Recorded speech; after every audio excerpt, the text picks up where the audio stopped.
Once upon a time, oh so many years ago, there once was a man who liked to make things. Me. It was me. I like to make things.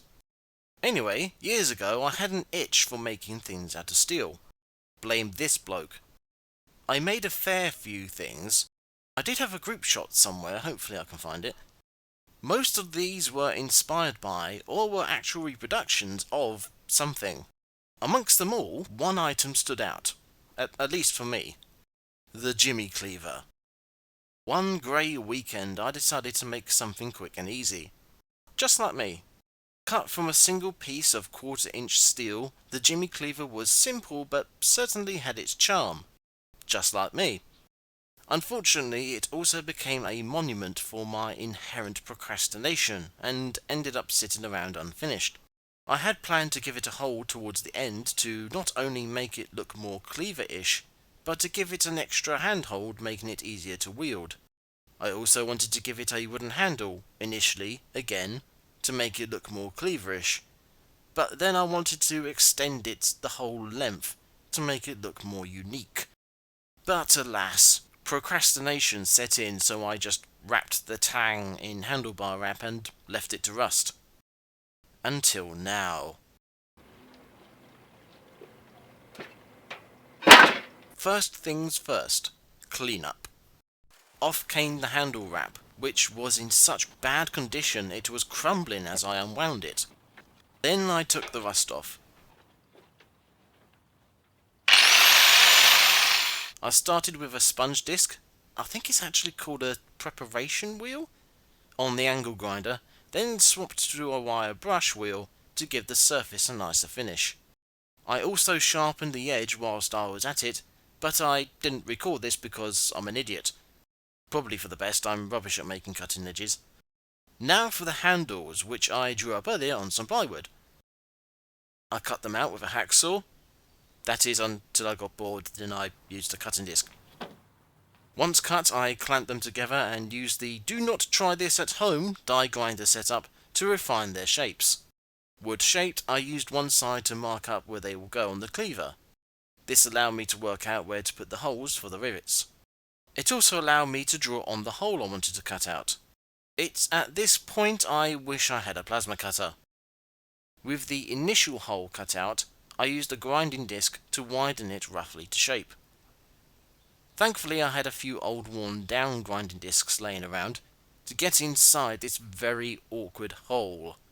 I finished off with the die grinder, and it's here I had to change the finish a little. I had initially wanted to give the hole a nice perpendicular edge, but the cleaver was too big and heavy for the "do not try this at home" setup, so I had to grind by hand. Getting a 90-degree angle by hand turned out to be beyond my abilities, so I went for a nice round edge instead. This will probably feel better on the hand anyway. Remember, the final design is never the final design. Intermission!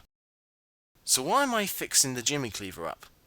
Well, for starters,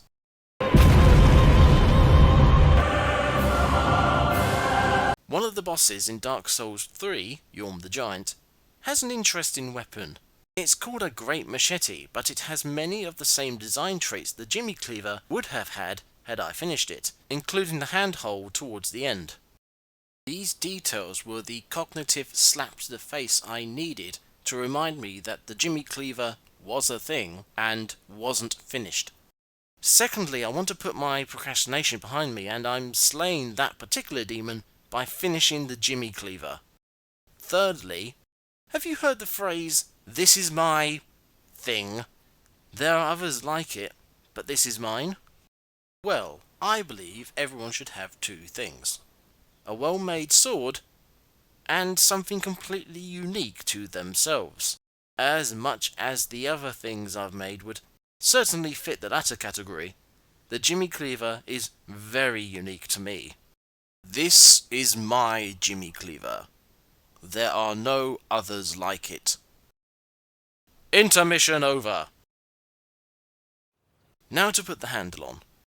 This would require hammering, so I needed something thick and resistant to lay the Jimmy Cleaver on. With the plywood cutouts in place, I used nails to make the rivets and pin the wood to the steel. I left plenty of material on the wood around the handle so I could grind them down to meet the tang, making a nice snug fit. The last thing to do was to check that everything would stay together. Time to smash!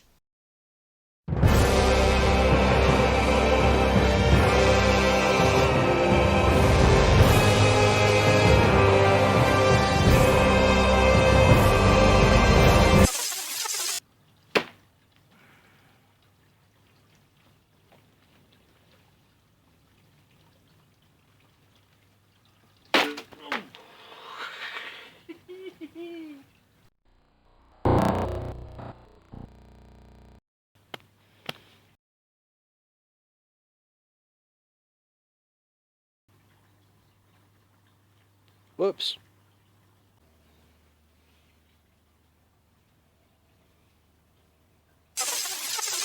A quick addition to this tale.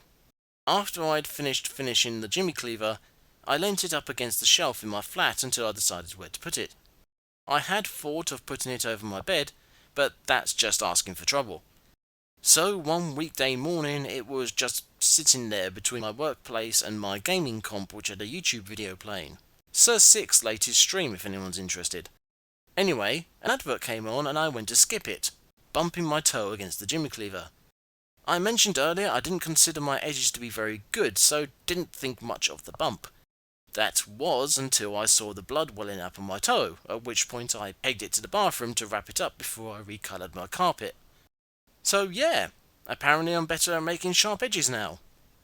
Would have been nice to know that earlier, me. Anyway, thanks for watching this video. I hope you found it entertaining. Feel free to like, share, subscribe, comment, and pray to the new god, Algorithm. If you fancy owning some of my metalwork, I wouldn't blame you if you don't after watching this video. I have an Etsy store where I sell lovecraftian pendants. Link in the description. Once again, thank you for watching.